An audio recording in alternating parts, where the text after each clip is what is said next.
Good morning guys. Kasabong Luzon Visibilidad sa aking mga followers, aking mga viewers, lalong-lalo na sa inyong aking mga subscribers dito sa aking channel, YouTube, Kasabong TV. Sa mga ganito ngayon, nandito naman ako uli magpakita sample prueba sa inyo. Ituturo ko sa inyo sa araw na ito ngayon para sa inyong ang proseso sa ginagawa ko kapag ang manok ko lugon. Kasi tag-ulan na tayo ngayon, panahon na sa tag-ulan. Mas nakpabor sa manok nating lugon. Huwag nating iiwas ito sa ulan. Ang mga sisiw lang, ang iiwas natin na nabasa palagi sa tubig ulan. Pero ito sila, mas gusto nilang nababasa palagi ang katawan nila kung nabulugon sila. Parang maganda ang tubo sa mga balahibo. Mabilis humaba ang sa buntot yan, ulugon na, bawas na, pati sa pakpak. Yan. Kailangan lang ito nila pag ganito na yung edad nga iiwas lang natin ito, iligpit lang natin sila sa sifting lugar kapag may sakuna, may bagyo, kasi hindi nila kayanin na rin sa sobrang lakas ng buhos ng tubig ulan o sa hangin, sa sobrang lamig kahit may mga edad na sila. Pero sa ulan na natural lang na ulan, walang masamang panahon, walang bagyo, kahit araw-araw pa yan umuulan, kayang-kaya na nila. Kasi kung hindi na nila kayanin sa pakiramdam nila, kusa lang naman ito silang sisilong sa ginawa natin na ginagawang tinawag og tipi.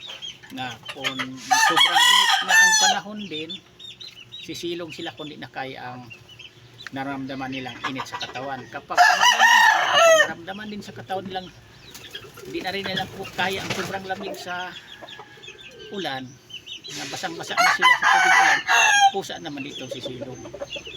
Yan ang pinagkaiba sa pag-alaga natin sa mga sisiw. Kasi ang sisiw, kailangan talaga ngayong buwan na tag-ulan, kailangan talaga pinakiramdaman natin ang panahon. Kapag medyo uulan, hindi muna natin sila paalpasan, hindi muna natin sila pagbabayang makalabas na mabasa sa tubig ulan kasi magkaroon ng mga sipon. Yan ang ginagawa kong proseso. Ibinahagi ko sa inyo para kung mapanood nyo ating mga kunting video, mayroon kayong kunting matutunan sa mga kunting ko tungkol sa kaalaman ko sa pag-alagag manok, na pangdagdag nyo sa kaalaman din nyo sa pag-breed sa pag-alaga ng mga manok nyo, lalo kung sisiw pa. Kasi sa sisiw talaga, ngayong tag-ulan na, pinaka-importante talaga yan ang tinutukan natin palagi. Pinagmasdan, tinitingnan natin kung uulan ba hindi. Kasi kung uulan, obligado tayo nga iligpit sila.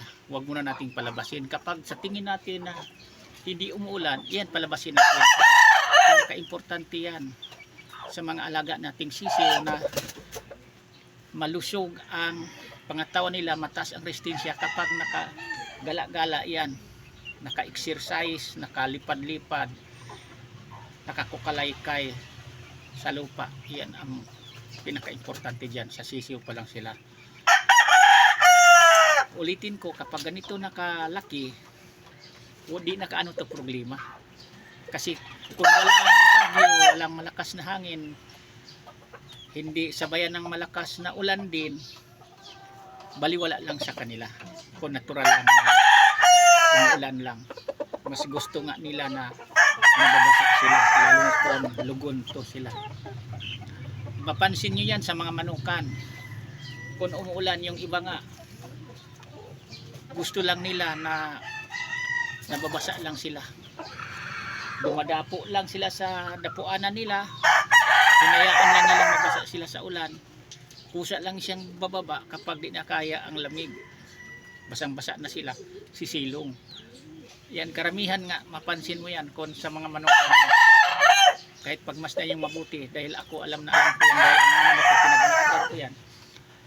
Kapag umuulan, yung iba gustong-gustong nababasa sa ulan, lalong-lalo na naggaling sila sa sobrang init ng panahon. Panahon naman na medyo malamig umuulan, gustong-gusto nila na nababasa sila sa tubig ulan, lalong-lalo na kung ganito lugon. Ayan, wala na, di na kumpleto ang mga pakpak. Ayan, lugon na yan. Ito ang pabor ngayon sa panahon nga tag-ulan nga lugod sila kasi laging nababasa, laging nabibigan ang mga puno dito sa mga itutubo nila nga kapalit na mga balahibo. Yan ang mga benepisyo dyan sa tubig ulan, nakapaganda sa manok natin nga lugon. Pero ang tubig ulan din, hindi nakapaganda yan, nakakasama sa ating mga alagang sisiw. Hanggang dito muna ako ulit kasabong, bukas naman ibang topic naman ang paliwanag ko sa inyo. So baybayan nyo na lang ang aking mga content video para sa inyong mabaguhan pa lang. Kung mapanood nyo ang aking mga content video, kung magustuhan nyo, mas lalo pang mayroon kayong magustuhan kung kalkalin nyo, halongkatin nyo ang nasa pinakailalim sa aking mga gi-upload na content video sa aking channel YouTube Kalyo Kasabong TV. Kasi nandoon tinuturo ko ang mga proseso pangmaraan ko sa pag-alaga ko ng mga sisiw ko nga mabilis masiglakihan, malusog ang pangatawan na hindi sila magkaroon ng sakit-sakit. Yan lang, thank you sa panood. Bye.